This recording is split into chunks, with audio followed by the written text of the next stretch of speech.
Yang pertama, kaidah-kaidah sosial dan hukum. Interaksi manusia diatur oleh berbagai macam kaidah atau norma yang ada di dalam masyarakat. Hal ini bertujuan untuk menciptakan aturan bagi masyarakat. Dengan berinteraksi, manusia mendapatkan pengalaman tentang bagaimana cara memenuhi kebutuhan dasar manusia. Pengalaman tersebut menghasilkan sesuatu yang bersifat positif dan negatif, sehingga akan menciptakan konsepsi mengenai apa yang baik dan apa yang buruk. Di dalam hukum terdapat istilah dasolen dan dasain. Dasolen merupakan hukum dalam bentuk cita-cita bagaimana seharusnya. Sebagai contoh, korupsi adalah perbuatan yang melanggar hukum. Sedangkan dasain, hukum sebagai fakta yang nyata. Contohnya, korupsi masih sering terjadi. Kaidah hukum adalah peraturan yang dibuat atau yang dipositifkan oleh para penguasa yang bersifat mengikat dan berlakunya dapat dipaksa sehingga kaidah hukum tersebut dapat dipertahankan. Terdapat berbagai kaidah sosial dan hukum yang berkembang di dalam masyarakat. Yang pertama, kaidah kesusilaan. Kaidah kesusilaan berhubungan dengan manusia sebagai seorang individu karena menyangkut kehidupan pribadi manusia. Yang kedua, kaidah agama. Kaidah agama merupakan aturan tingkah laku manusia yang bersumber dari wahyu yang diyakini oleh pemanut agama yang tertentu. C. Kaidah kesopanan. Kaidah kesopanan merupakan kaidah yang didasarkan kepada kebiasaan yang telah berulang-ulang dilakukan di dalam masyarakat. Yang D. Kaidah hukum. Kaidah hukum adalah peraturan yang dibuat yang bersifat positif dan mengikat di dalam suatu masyarakat. Lembaga sosial. Berbagai kebutuhan hidup manusia menimbulkan lembaga-lembaga kemasyarakatan.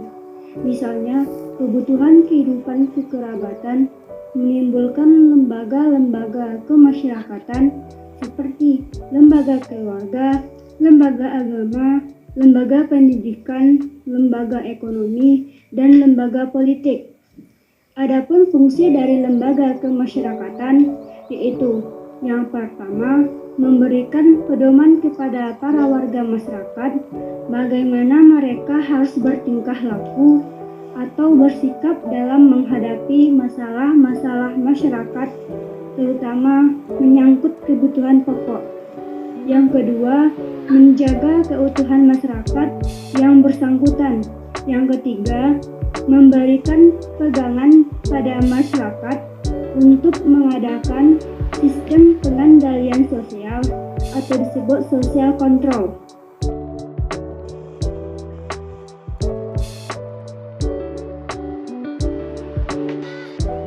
Manusia adalah makhluk sosial, sehingga tidak bisa melepaskan diri dari interaksinya dengan manusia lain.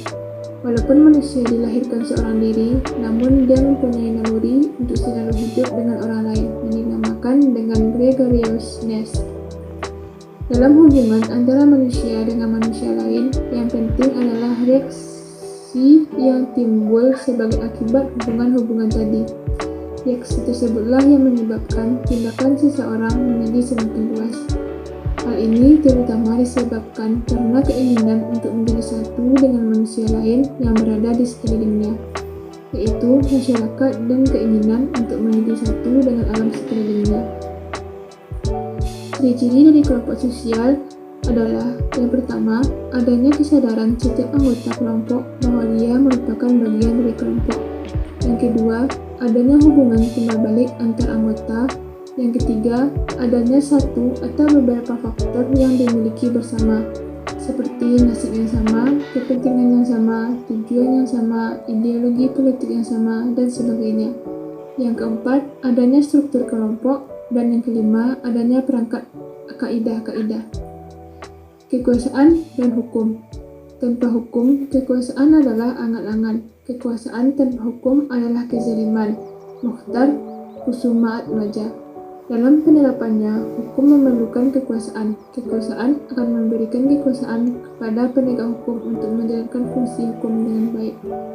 Kekuasaan itu sangat diperlukan karena hukum bersifat memaksa. Tanpa kekuasaan, pelaksanaan hukum akan mengalami banyak hambatan.